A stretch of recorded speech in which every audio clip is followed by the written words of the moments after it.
আলোচ্য বিষয় নরম টিস্যুর আঘাত, থেতলানো, হাড় ভাঙা, স্থানচ্যুত হাড় ভাঙা, লিগামেন্ট ছিঁড়ে যাওয়া এবং পেশি ছিঁড়ে যাওয়া।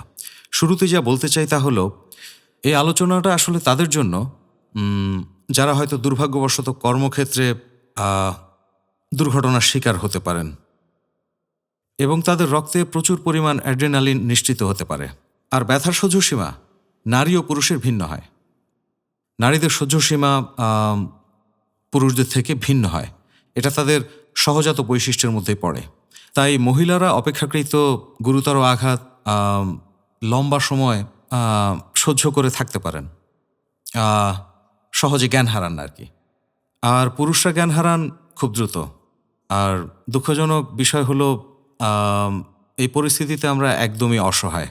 কারণ এমন মুহূর্তে আমরা একেবারেই অনুমান করতে পারি না যে একজন আহত ব্যক্তি কিভাবে তার প্রতিক্রিয়া দেখাবেন যদি লিগামেন্ট ছিঁড়ে যায়, হাত পা মচকে যায় বা হাড় ভেঙে যায়। ধরুন সামান্য উচ্চতা থেকে পড়ে গিয়ে কোমরে আঘাত পেল কেউ, শুধু সামান্য রক্ত জমাট দেখা গেল, একটা কালশিটে আর চিৎকার। হয়তো আপনার চোখের সামনে এসে জ্ঞান হারাতে শুরু করলো, রক্তচাপ কমে গেল, চেহারা ফ্যাকাশে হয়ে গেল। তাহলে কি ব্যবস্থা নেওয়া যায় যাতে এমন কিছু না ঘটে? আপনার উচিত খুব দ্রুত ওনার মনোযোগকে অন্যদিকে ঘুরিয়ে দেয়া, যাতে করে উনি ওনার সঙ্গে কি ঘটেছে সেটা বুঝতে না পারেন। আলোচনা এমনভাবে বদলে দিন যাতে তার কনসেন্ট্রেশন দুর্ঘটনার দিকে একদমই না থাকে। এটা প্রায় সব ক্ষেত্রেই প্রযোজ্য। অবশ্য হাড় ভাঙা বা ফেটে যাওয়ার ক্ষেত্রে ব্যাপারটা আরও অনেক বেশি জটিল। তবে মূল বিষয়টি একই। আহত ব্যক্তির মনোযোগকে আপনার যেভাবেই হোক না কেন অন্যদিকে সরিয়ে দিতেই হবে। তাকে বিভ্রান্ত করতে আপনি তার সামনে নাচা শুরু করতে পারেন, আপনি সিনেমা নিয়ে কথা বলতে পারেন, অন্যান্য বিষয় নিয়ে কথা বলতে পারেন। মূল কথা হলো তিনি যেন ব্যথার উপর তার মনোযোগটা না দেন। আপনার জন্য তার আঘাত কি সেটা নির্ধারণ করা একদমই সম্ভব নয়। পেশি ছেঁড়া, হাড় ভাঙা, মচকানো, যদি হাড় সরে গিয়ে ক্ষত উন্মুক্ত হয়ে পড়ে তবেই আপনি দেখতে পাবেন। যদি দেখেন যে একটি হাড় বেরিয়ে গেছে এবং ক্ষত দিয়ে অনেক রক্ত বের হচ্ছে, কেবল তখনই আপনি ধরে নিতে পারবেন যে তার হাড় ভেঙেছে, কারণ সেটা দৃশ্যমান। বাকিটা আপনি অনুমান করতে পারবেন না এবং আপনি কোনো চূড়ান্ত সিদ্ধান্তে পৌঁছাতে পারবেন না। আপনার লক্ষ্য হবে যতটা সম্ভব রিস্কগুলো কমানো। আহত ব্যক্তিকে দুর্ঘটনাস্থলে আপনি যেভাবে পড়ে থাকতে দেখেছেন, শুয়ে বা বসে তাকে সেভাবেই থাকতে দিন। আপনার তাকে তোলার কোনো দরকার নেই, কারণ তাতে তার ব্যথা সবখানে ছড়িয়ে পড়বে। যদি তাকে সরানো হয় তখন তার ব্যথাটা সমস্ত শরীরে ছড়িয়ে পড়বে। তাই আপনি যদি তার অনুরোধে তাকে দাঁড় করান, এতে শুধু তার কষ্টটাই বাড়বে। প্রতিটি নড়াচড়ায় রোগীর সম্ভাব্য আহত স্থানে, ধরুন সেটা পেশি ছেঁড়া বা হাড় ভাঙাই হোক, সেখানে এক ধরনের বাড়তি ব্যথা অনুভূত হতে পারে। আর সেটা হওয়ার কারণটা হচ্ছে অ্যাড্রেনালিন নিঃসৃত হওয়া। আর এই অ্যাড্রেনালিন নিঃসৃত হওয়ার কারণেই কিন্তু রোগী এক ধরনের ব্যথাজনিত শকের দিকে চলে যায়। এটা রোগীর জন্য একই সাথে ভালো এবং খারাপ, কারণ যদি রোগী দীর্ঘ সময় ধরে ব্যথাজনিত শকে থাকেন এবং তাকে সেখান থেকে বের না করেন, তাহলে তার সম্পূর্ণ জ্ঞান হারানোর ঝুঁকি থাকে এবং সেই সাথে মৃত্যুরও ঝুঁকি থাকে। তাহলে বোঝা গেল আহত ব্যক্তিকে কোনোভাবেই নাড়ানো যাবে না। আঘাতপ্রাপ্ত স্থানে সম্ভব হলে তীব্র নয়, হালকা ঠান্ডা লাগান। তীব্র ঠান্ডায় ক্ষতির আশঙ্কা থাকে এবং যত দ্রুত সম্ভব আপনি অ্যাম্বুলেন্স ডাকুন, যাতে করে ডাক্তার এসে দ্রুত পরিস্থিতির মূল্যায়ন করে ফেলতে পারেন। সুসংগঠিত এলাকায় বা শহরে অ্যাম্বুলেন্স সাধারণত 15-20-25 মিনিটের মধ্যেই পৌঁছে যায়। আমরা তাৎক্ষণিকভাবে রোগীর মন অন্যদিকে ঘুরিয়ে দেওয়ার চেষ্টা করব। আর ডাক্তার কি করবেন?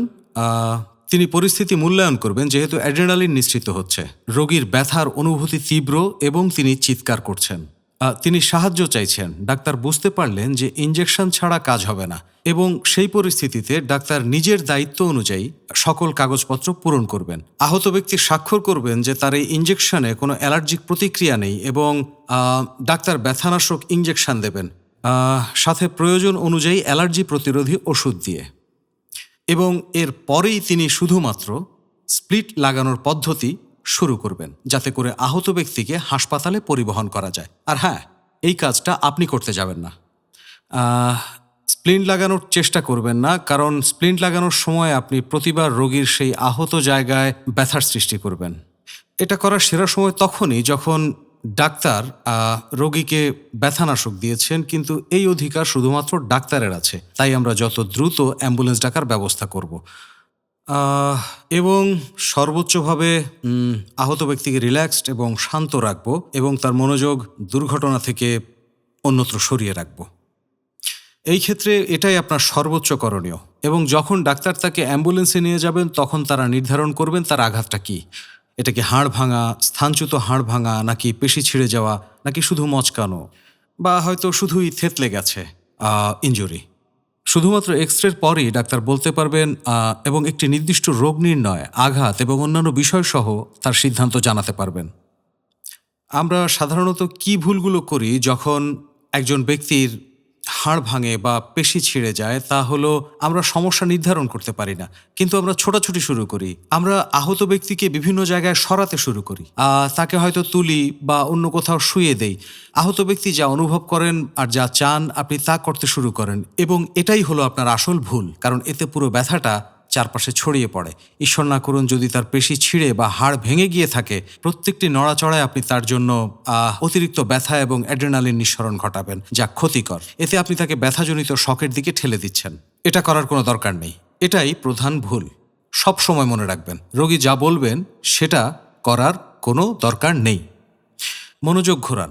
দুর্ঘটনার পরিস্থিতি থেকে আহত ব্যক্তির মনোযোগ সরিয়ে দেওয়াটাই গুরুত্বপূর্ণ, আর এটাই হলো আপনার প্রধান কাজ। আরেকটা ভুল যা আপনারা সাধারণত করে থাকেন, এমন কিছু ঔষধ আপনারা দিতে শুরু করেন যা আইনগতভাবে দেয়ার আপনার কোনো অধিকার নেই, তাকে জিজ্ঞাসা না করেই যে তার অ্যালার্জিক প্রতিক্রিয়া আছে কি নেই, এবং এতে আপনারা রোগীর অ্যালার্জিক প্রতিক্রিয়া বৃদ্ধির ঝুঁকিকেও বাড়িয়ে তুলছেন। আপনাকে চিন্তাভাবনা করে এরপর এগোতে হবে। যদি আপনি এমন কিছু করেন, আপনাকে বুঝতে হবে যে এই ক্ষেত্রে রোগীর কোনো ক্ষতি হলে আপনি দায়িত্ব নিজের কাঁধে নিচ্ছেন। আর তারপরে কি হবে তা আমিও জানি না। তাই অবশ্যই দুর্ঘটনায় আহত ব্যক্তিকে কোনো ওষুধ দেওয়ার আগে আপনার মাথায় রাখতে হবে যে এটি আইনগতভাবে নিষিদ্ধ, এবং আপনার কর্মকাণ্ডের কারণে আহত ব্যক্তির কোনো বিপদ ঘটলে তার দায়িত্ব আপনার।